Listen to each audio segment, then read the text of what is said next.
તો કેન્દ્રીય જળશક્તિ મંત્રી સી.આર. પાટીલે આમ આદમી પાર્ટીનું નામ લીધા વગર પ્રહારો કર્યા હતા. પ્રહારો કરતા પાટીલે કહ્યું, દિલ્હીથી આવેલી પાર્ટીએ મને પણ ટાર્ગેટ કર્યો હતો, પણ બીજેપીના કાર્યકરો અને મતદારોએ વળતો જવાબ આપ્યો હતો. સાથે જ તેમણે કહ્યું કે દિલ્હીથી આવેલી પાર્ટીના ઉમેદવારોની ડિપોઝિટ પણ જપ્ત થઈ અને આમ આદમી પાર્ટીએ ગુજરાત માટે કંઈ નથી કર્યું.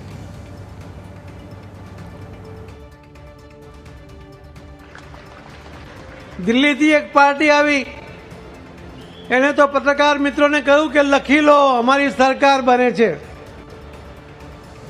એમણે ખૂબ પ્રચાર કર્યો, અપ્રચાર કર્યો, પણ ગુજરાત માટે ક્યારેય કંઈ ના કર્યું.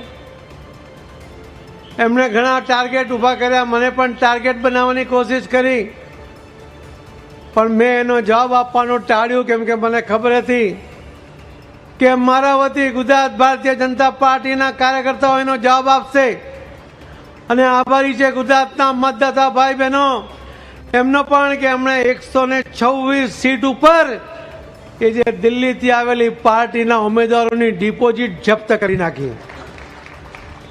એને ખૂબ ભૂલી જવાય એ પ્રકારનો પાઠ ગુજરાતના મતદાતા ભાઈ બહેનો અને કાર્યકર્તાઓ એને ભણાવ્યો હતો. કેટલાય રાજકીય વિશ્લેષકોએ પણ એવું પણ કહ્યું કે ત્રીજી પાર્ટી આવી એના કારણે આપણને વધારે સીટ મળી. મિત્રો, આપ નાસીપાસ ના થાવ. 135 સીટ એવી છે કે જે કોંગ્રેસ અને દિલ્હીથી આવેલી પાર્ટી બંનેના મતને આપણે ટોટલ કરીએ તો પણ ભારતીય જનતા પાર્ટીના ઉમેદવારોની લીડ ઘણી બધી વધારે છે.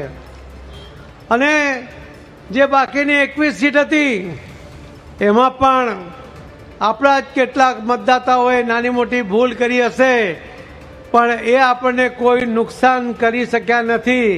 હું એટલા માટે કહું છું કે ભવિષ્યમાં પણ ગુજરાત ભારતીય જનતા પાર્ટીને નુકસાન કરવાની એમની કોઈ તાકાત નથી.